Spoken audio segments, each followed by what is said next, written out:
கிறிஸ்துவுக்குள் பிரியமுள்ள சகோதர சகோதரிகளே, பலந்தரும் தெய்வன் எபிசோட் 1923 கர்த்தரை துதிக்கிறேன், மகிமைப்படுத்துகிறேன். இந்த நாளிலும் எரேமியா 23 அதிகாரம் 23வது வசனம், நான் சமீபத்திற்கு மாத்திரமா தேவன், தூரத்திற்கும் தேவன் அல்லவோ என்று கர்த்தர் சொல்லுகிறார். நான் சமீபத்திற்கு மாத்திரமா தேவன், தூரத்திற்கும் தேவன் அல்லவோ என்று கர்த்தர் சொல்லுகிறார். சமீபத்தில் அவரை அண்டிக் கொள்ளுகிறவர்களுக்கு மாத்திரமல்ல, அவரை அண்டிக் கொள்ளுவதற்காக தூரத்திலிருந்து கூப்பிடுகிறவர்களுக்கும் அவர்தான் தேவன். எனவே ஆண்டவரை விட்டு தூரம் போனவர்கள் மனம் திரும்புவார்களானால் கர்த்தர் அவர்களை ஆசீர்வதிப்பார்.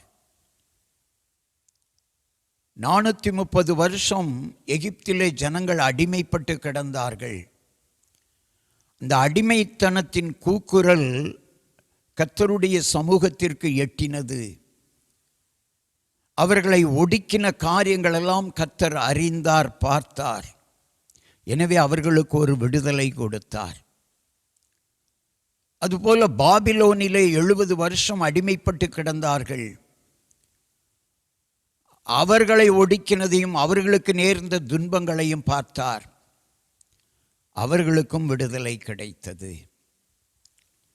சமீபத்திற்கு மாத்திரமல்ல, தூரத்திற்கும் தேவன் நான் தான் என்று கர்த்தர் சொல்லுகிறார். ஐயோ, கர்த்தரை விட்டு தூரமாய் போய்விட்டேனே, என் வாழ்க்கையில் கர்த்தர் இல்லையே என்று கலங்கி நிற்கிற மகனே, மகளே, நிச்சயம் ஆண்டவர் உங்களுக்கு அற்புதம் செய்வார். அவரை நோக்கி பாருங்கள், பிரகாசம் அடைவீர்கள். கண்களை மூடி ஜெபிக்கலாம். நான் சமீபத்திற்கு மாத்திரமா தேவன், தூரத்திற்கும் அல்லவோ தேவன். நீங்கள் ஆண்டவரை விட்டு தூரம் போயிருந்தால் அவரை பாருங்கள், அவரை நோக்குங்கள்.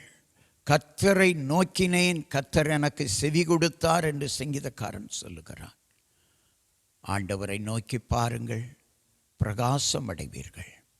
கர்த்தரை நோக்கி பாருங்கள், சுகமடைவீர்கள், பலனடைவீர்கள்.